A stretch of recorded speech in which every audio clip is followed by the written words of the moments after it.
I'm concerned that social media is an important driver of that youth mental health crisis. People like with filters are like people with the unimaginable bodies that are all fake. Perfect. All fake and perfect, and it's like, why can't that be me, you know? 42% of Gen Zers said they could not stop using social media if they tried. The most common words they associate with platforms like Facebook and Instagram: depressed, angry, and alone. We've all heard people say that Gen Z is addicted to social media, but is this just something people like to claim, or is it really true? This video explores the answer to that. But right off the bat, it's clear to see how destructive social media can be and how much damage it's already done to Generation Z. And by the way, I'm technically part of Gen Z too, so when I speak to you, I speak to myself. I'm Visual Venture, and make sure you guys watch the whole video because it unpacks a lot. Damage to the brain and the body. Gen Z is known as the internet generation. They are society's digital natives, spending an average of 7 hours and 7 minutes a day on their phones scrolling through social media. On average, Gen Z spends over 49 hours a week on their devices, which is more hours than a full-time job. With so much time in cyberspace, how do they have time for the real world? The answer is they don't. Alexis Spence was only 11 years old when she discovered Instagram. From then on, her life changed forever. At first, Alexis signed up to find more content about Webkinz, a kid's web game about stuffed animals. But soon she fell into the endless content rabbit hole. She found accounts of models and fitness gurus, which made her feel self-conscious about her own looks. Seeking comfort, she turned to online communities, but the people she met there were far from friendly. Instagram's algorithm suggested harmful accounts for her to follow, encouraging unhealthy behavior. And being 11 years old, Alexis didn't know better. She was easily influenced by these pages. Through these accounts, she found a series of group chats. But these group DMs only made Alexis feel worse about herself, with the members peer pressuring her to continue her newly found bad habits. She was on social media at 11 years old without our knowledge, without our consent.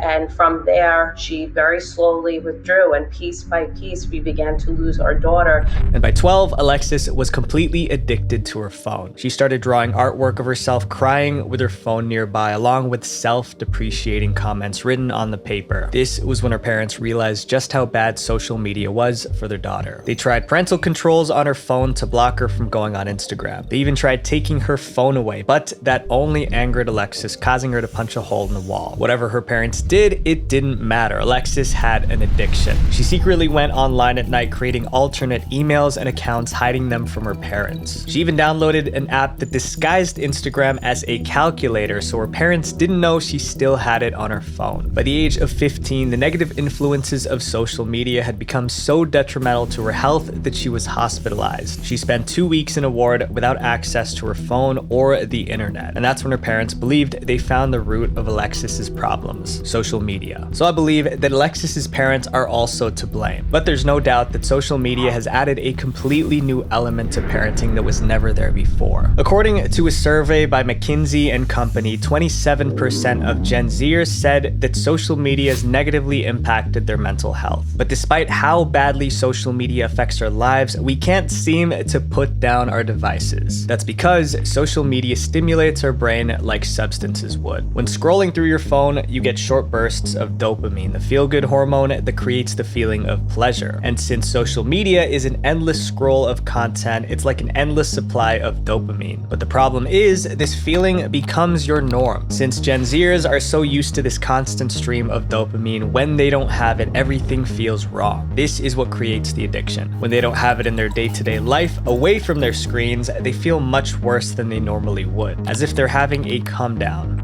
42% of Gen Zers said they could not stop using social media if they tried. The most common words they associate with platforms like Facebook and Instagram: depressed, angry, and alone. So obviously, scrolling on your screens makes you feel worse, right? For me, after an hour of doing this, just like laying down, I feel empty. I feel sad. So there was one thing that helped me with this. Before it was like blazing hot outside. Right now it's like 100 degrees every day. I would wake up and go on a run in the morning, but I wouldn't just run. I would run and learn at the same time. So how do I do that?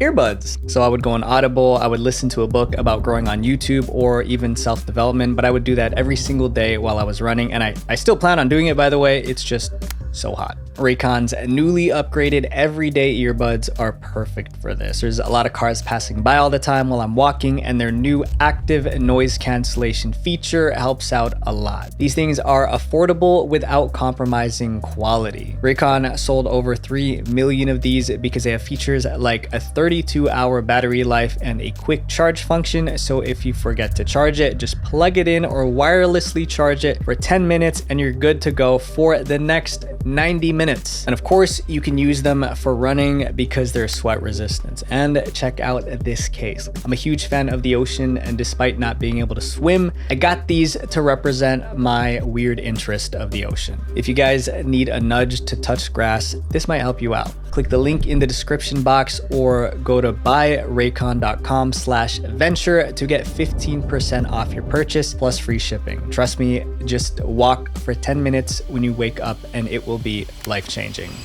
Ignoring consequences.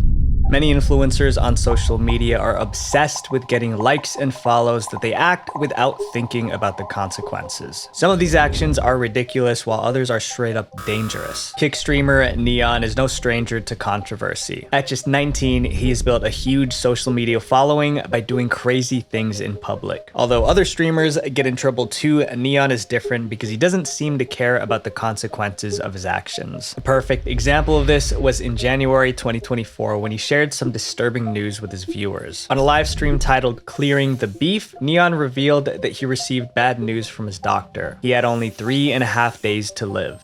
I do have approximately 3.5 days to live, but the doctors told me some crazy and I just hope you guys can make me feel better and pray for me. But instead of feeling sorry for Neon, people did the opposite. His viewers accused him of repeatedly faking illnesses, leaving comments like, "It's so sad that he has to constantly lie about his safety and health for views." Another one saying, "I've seen this script before." Some even pointed out that Neon faked his death before, saying, "I honestly can't believe him if this was true because he's already faked his death." You'd think getting blasted by dozens of people would make Neon change his ways, but instead of feeling ashamed, he started boasting about what he did. Damn, man, I faked my death, bro.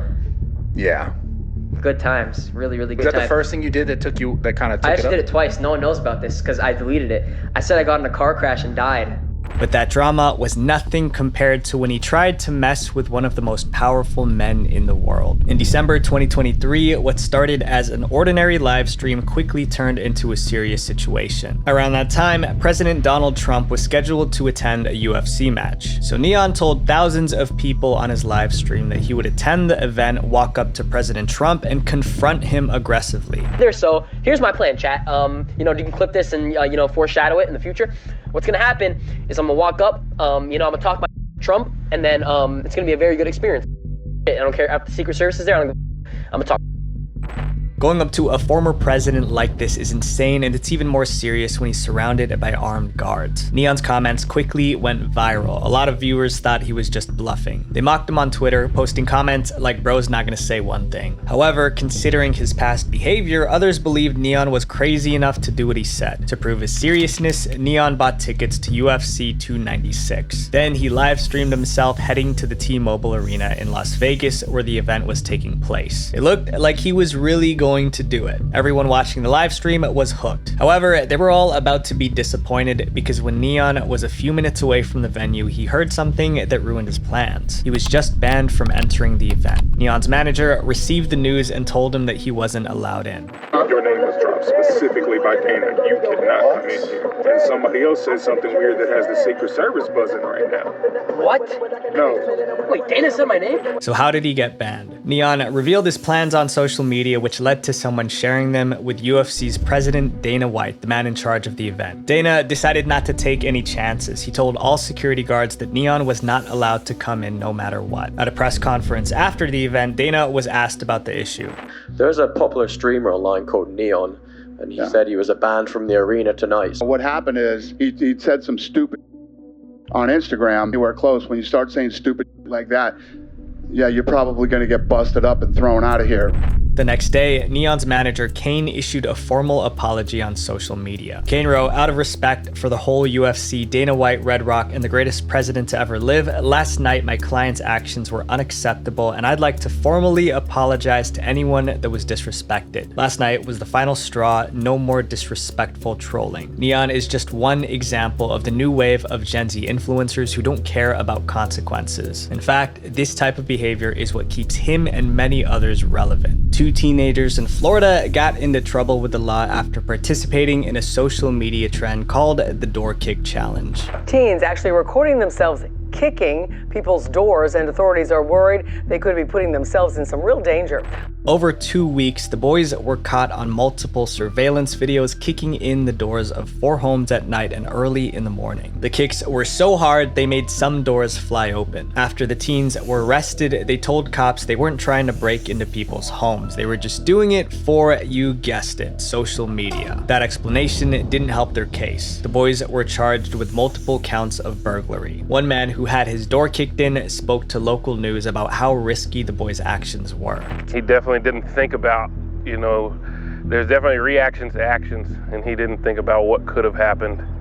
It could have just that quickly gone that bad. But again, all for clicks and views, right? The obsession with social media not only leads to reckless behavior, but also distorts our perception of reality. We're constantly bombarded with photos of people showing off their best lives when in reality, it's fake. The fake and filtered generation. With green screens, filters, and some editing magic, you can pretend to have the dream life that people aspire to have. But what's the cost of blurring the lines of reality and fantasy? In 2019, the beauty industry generated around $532 billion. This shows just how much society cares about physical appearance. Being beautiful can be expensive. Makeup, haircuts, plastic surgery, all of the costs can add up. This is why some people have turned to cheaper, more accessible alternatives to improving their look. Alternatives that can be found inside your phone. Ever since digital photos were popularized in the 90s, editing photos has become the norm, but it's since evolved past fixing lighting and removing pimples. Now you can change your entire face in seconds.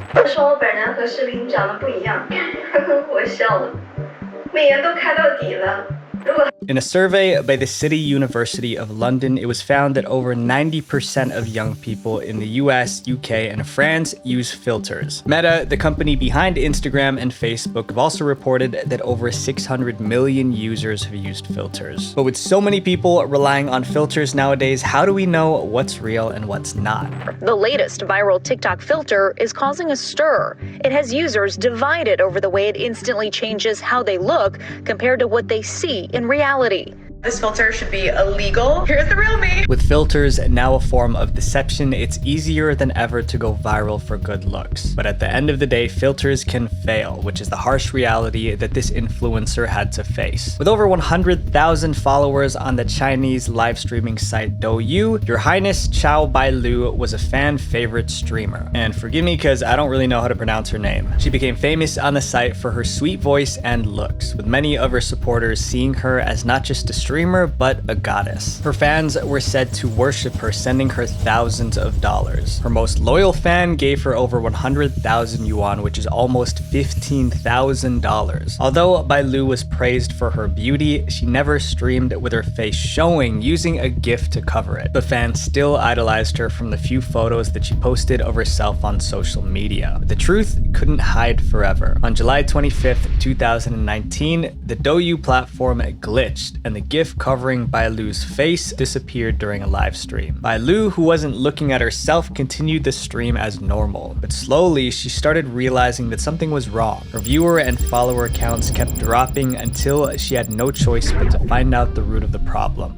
And that's when she realized that her real face was being broadcasted to her viewers. The beautiful woman that fans had been obsessing over didn't exist. Bailu filtered herself to the point where she looked like a different person. To make things worse, she also lied about her age, appearing to be in her 20s or early 30s, but she was actually 58 years old. Insane. Not only did Bailu filter her pictures, she also made false claims. During her live streams, she would entice viewers to send money by setting donation goals goals to see her face. She would make comments like, "I can't show my face until I get a certain amount because I'm a good-looking host." Some fans donated over $14,000 worth just to try and get her to remove the GIF. Everything about her was a lie and fans were not happy. Many of them ended up unfollowing her or requesting refunds for the donations that they gave her. She was even banned off platforms like Weibo after the controversy. But your face isn't the only thing you can change. In fact, editing your body is just as easy and sometimes even harder to detect. Karina Irby is a fitness influencer with over 1.3 million followers on Instagram. She shows off her workout routines, lifestyle content, and most notably, body positivity. Her most popular Instagram posts are pictures of her in bikinis showing off her cellulite and other so-called flaws. In these posts, she would always encourage her followers to embrace their natural selves and not fall victim to societal beauty standards. She has built her entire online presence around being open, transparent, and honest with her viewers. She's even made a post calling out people who Photoshop themselves, where she did a side-by-side comparison of her photos with and without editing. In the caption, she wrote, "We create our own beauty standards. Be the change you want to see." But words are just words. In this case, Karina's actions revealed that she may not be who her fans thought she was.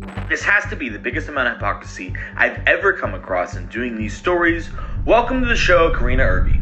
On May 10th, 2023, John Dorsey, otherwise known by his online handle GoobU2, posted this video exposing Karina for editing her photos. John is a content creator and fitness coach himself, and his content focuses on telling the truth behind popular influencers in the fitness space. John did an analysis of her posts and found something surprising. He spotted multiple editing fails where tables, walls, and other structures near her waist area were bent, alleging that they were morphed. John also goes on to criticize Karina for being a hypocrite who openly bashes people who edits their photos while she does the same thing. He also calls her out for building a brand on being real yet being fake herself. Like most internet controversies, Karina's Photoshop fails were soon forgotten. But a few months later, on October 1st, 2023, John returned with yet another video on Karina. A body positive influencer that has been outed for editing her photos on my page again? Karina Irby.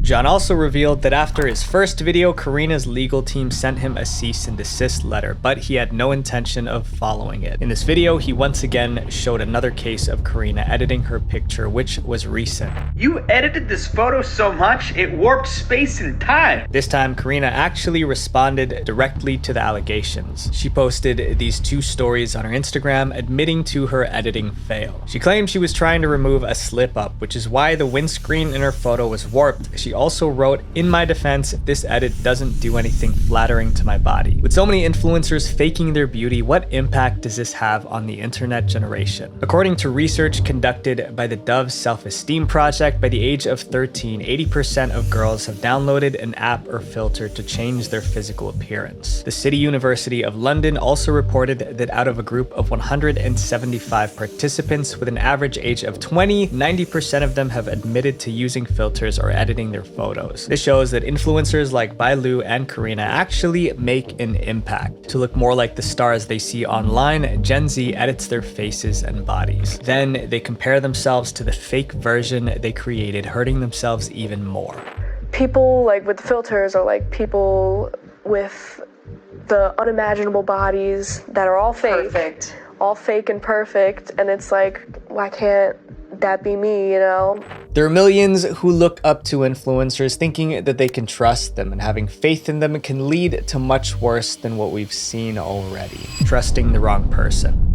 Since they were young, Gen Z has used Instagram, Snapchat, TikTok, and YouTube to get news and understand the world. That's why most of them trust the influencers they follow on these platforms. However, influencers aren't always honest or reliable, and they can mislead their followers in many ways. Unfortunately, many people learn that lesson the hard way thanks to the Save the Kids scandal. Save the Kids was advertised as a cryptocurrency with a noble cause. The creators of the token promised that part of the money made from selling the tokens would be donated to kids' charities, hence the name Save the Kids. It seemed like a win-win situation. Buying the coin could make you money while also helping kids in need. Even though the story sounded good, there were many red flags about this project from the start. First, the creators of the token wanted to stay anonymous. They called themselves Manny and H and said they couldn't reveal their full names for legal reasons. But that wasn't the only shady thing about this project. It was really skeezy from the beginning and sketchy because their logo matched the Save the Children logo, which is like an actual charity that, so they basically copied it and said, we're saving the kids. Like a knockoff brand. Of course, after so many stories of crypto scams, Gen Z was skeptical about investing in a new token with anonymous founders. However, all that skepticism disappeared when Save the Kids was endorsed by several social media influencers. My name's Frazier. My name's Jarvis. I'm Tico. I'm Ricecup. I'm Nikon. And I support Save the Kids token. Save the Kids token. Save the Kids token. Save the Kids token. Save the Kids token. These weren't average influencers. Each of them had millions of followers who trusted their advice. Samurai had 27 million followers, Rice Gum had 18 million, and the 4 members of FaZe Clan had a combined 31 million followers.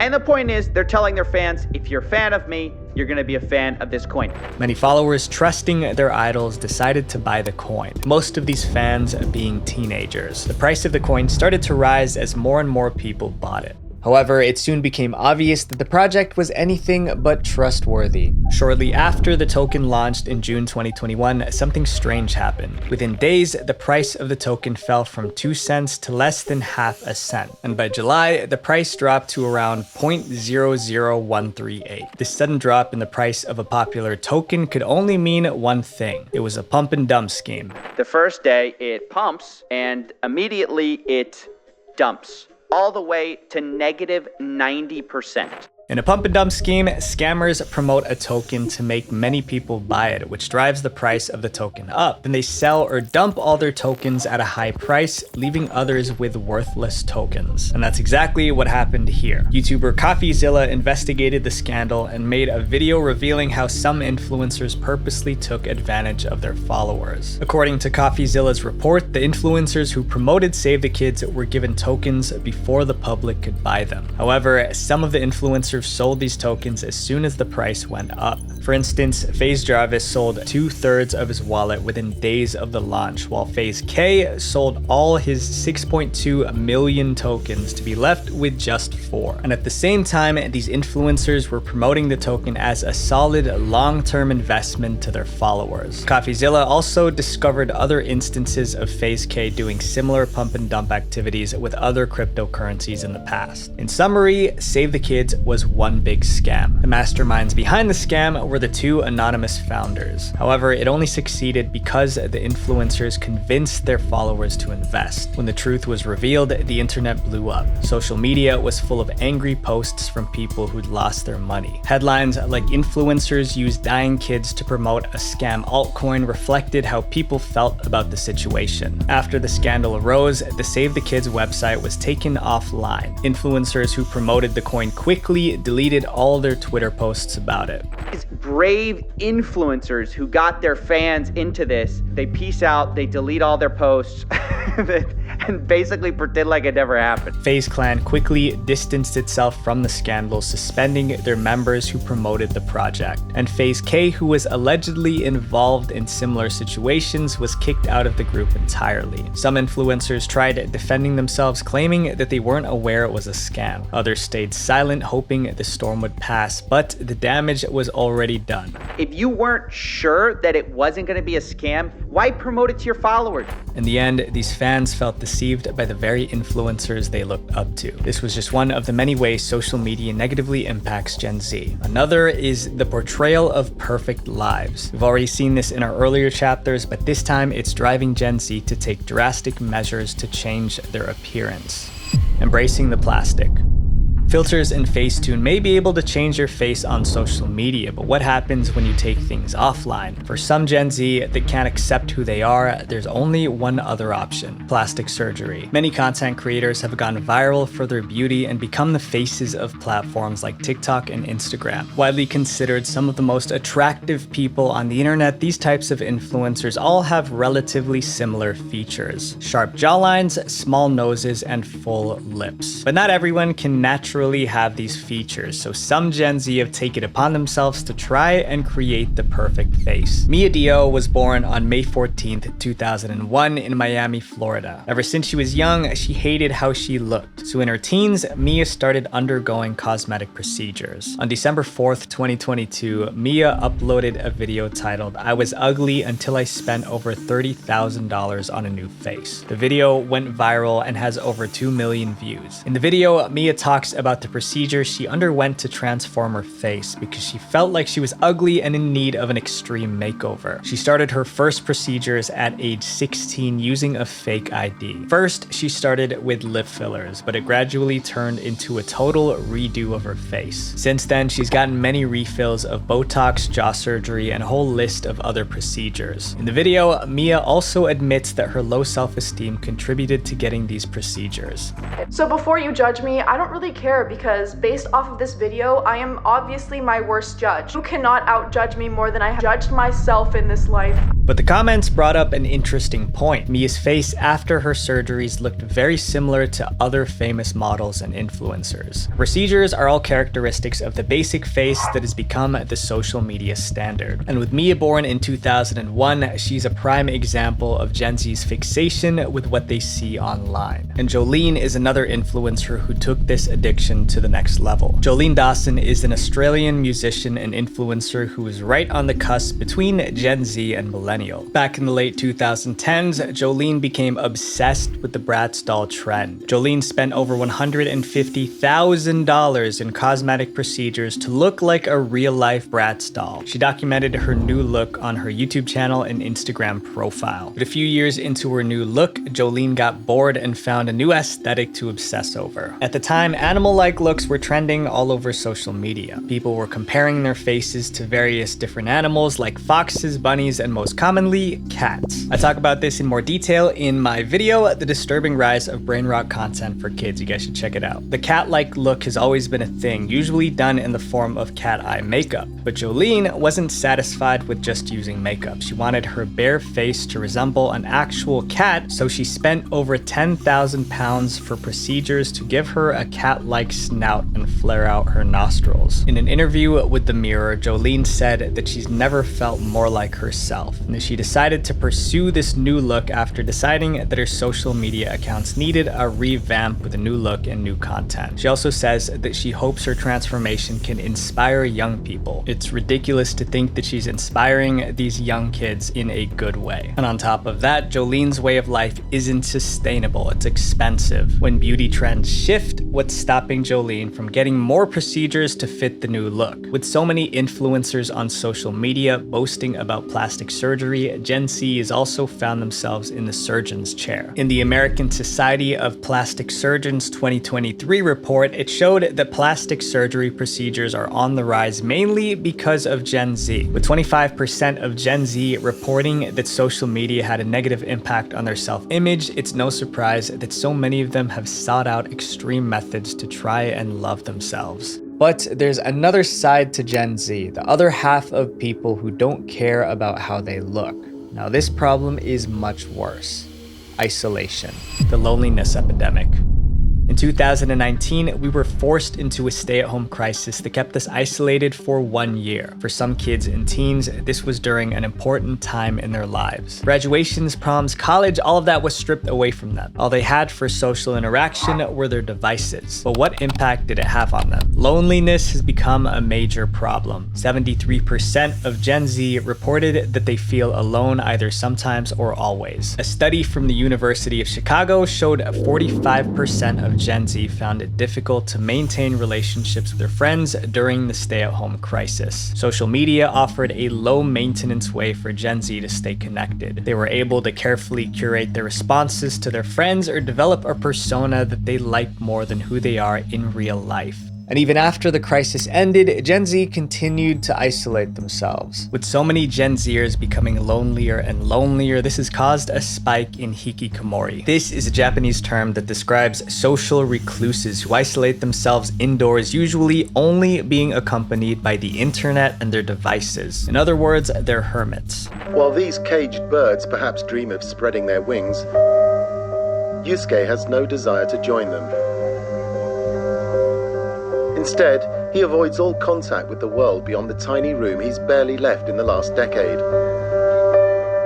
He's a hikikomori. Originally a phenomenon from Japan, the hikikomori lifestyle is now common in North America too, with a subreddit dedicated to it with over 16,000 followers. Hikikomoris use services like food delivery apps and find remote work so they can spend months, if not years, without leaving their houses. What's interesting to me is that this is usually a punishment. People on house arrest hate it, but hikikomoris prefer it. It said that there are an estimated 1.5 million hikikomori in Japan right now. For North America, the number isn't clear. However, hikikomori videos have started trending on platforms like TikTok. Due to spending all of their time confined in their rooms, they have poor social skills. Their only access to the outside world is via the internet, which isn't what the real world looks like. And studies show that spending more time on social media increases the risks of psychological issues like loneliness, especially in teenagers. Isolation poses real dangers. For lonely Gen Z, forming genuine connections is challenging, so they turn to the internet. With AI's rise, almost anything can be generated in minutes. And Gen Z is well aware of that, with 36% of them using generative AI for work within the past year. But many use this technology for personal reasons. In January of 2023, Twitch streamer Atrioc made a grave mistake. He turned on his live stream without double checking what tabs were open. So when he shared a screen with his 300,000 plus audience, they were quick to point out a suspicious website on one of his tabs. The site was a deepfake website offering generated non-consensual AI images of streamers including Pokimane and Cutie Cinderella, who were both Atrioc's friends. On January 30th, Atrioc took to his stream to issue a tearful apology. He's since taken action to try and get websites like this taken down, but this content is almost impossible to eliminate. With AI content being so common on social media, Gen Z is getting more desensitized to its impact. Some people even turn to these AI programs longing for a relationship. 75% of Gen Z are single, and more specifically, over 60% of men aged 18 to 30 are single, compared to only 30% of women in the same age range. Of this number, 1 in 5 men also report to not having a single close friend. But as humans, we crave connection, and even if Gen Z men can't get it in the conventional way, they'll still seek it out in other forms like AI.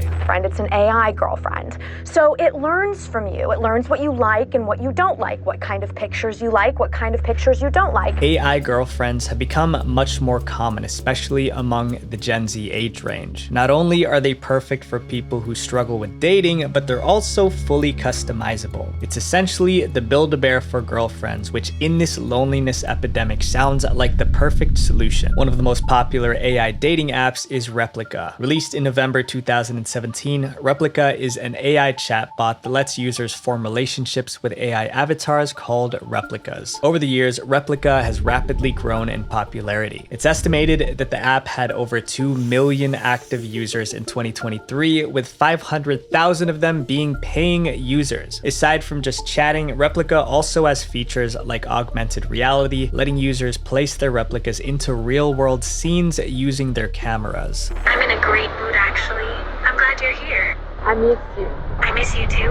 Replicas don't just offer personalized conversations. They can engage in intimate chats via text or photos, making users see them more than just chatbots, but romantic partners. On the Replica subreddit, countless users admit they've fallen in love with their replicas. And you might be wondering, how did these people get to this point? The answer lies in Replica's clever marketing strategy. Many Replica ads have popped up all over social media platforms that promote the app as an alternative for real dating. Replica is able to make a profit from capitalizing off of socially isolated Gen Z. And with 79% of Gen Z feeling exhausted from traditional dating apps, programs like Replica become way more attractive. You can get all the benefits of talking to a romantic partner without needing to put in as much effort. And if you're interested to know more about this epidemic, I also created a video on the depressing rise of AI girlfriends. Although social media contributed to the Gen Z loneliness epidemic, it's also taught people to do terrible things in real life, built for bad behavior. There's a formula for going viral on social media, and sometimes it requires doing something outrageous that people can't help but watch. Trends come and go every day. One of the easiest ways to gain views is by hopping on a trend at the right time, but some trends can be terrible. Where TikTok users would dress as victims of global tragedy and inappropriately sing or dance on screen. In 2020, there was a TikTok trend going around where creators would dress up as victims of major historical tragedies. In these videos, people would wear makeup to replicate what people looked like during those times. But insensitive trends are far from rare when it comes to social media, especially TikTok. Back in 2021, there was a trend called devious licks. In the trend, students would attempt to steal items from their school or damage school property. The point of the trend was to commit a devious lick, which was just an act of theft. The trend was one of the most popular ones of the year, but things soon got out of hand with students trying to steal things like toilets or sinks from their school bathrooms. TikTok is a daredevil. We've had middle schoolers that go in the bathrooms and go on TikTok and then, oh, we're going to do this. They will tear down bathrooms and things like that. Our brains are dying. Since these teens are so used to imitating the behavior that they see on apps like TikTok, they become blind to the consequences. The Borg trend, which I'm going to briefly talk about because of YouTube's policies, was a trend which involved filling large water containers with mixed drinks. This became popular on TikTok, and in March of 2023, 46 students were allegedly rushed to the hospital due to excessive intake. So how do we steer Gen Z or ourselves in the right direction? Despite all the negatives, social media is a powerful tool for Gen Z. I'm talking to you right now because of it. Social media itself isn't the enemy. I admit I get caught up doom scrolling, seeing what my old classmates are up to, or refreshing X to see the latest news. But there are ways to consume content in a healthier way. I'm not sponsored by them, but I use the app OneSec to help me consume content more mindfully by adding a delay before opening apps like Instagram. It's helped me out a lot, and I hope it will help you out too. My friends, if you stop scrolling endlessly, you'd be surprised at what you can achieve. Visual Venture. Hello friends, make sure you guys click subscribe here and then watch this video about how the internet destroyed Generation Alpha, because I'm trying to turn this into sort of a series. Hope you guys like it. Peace.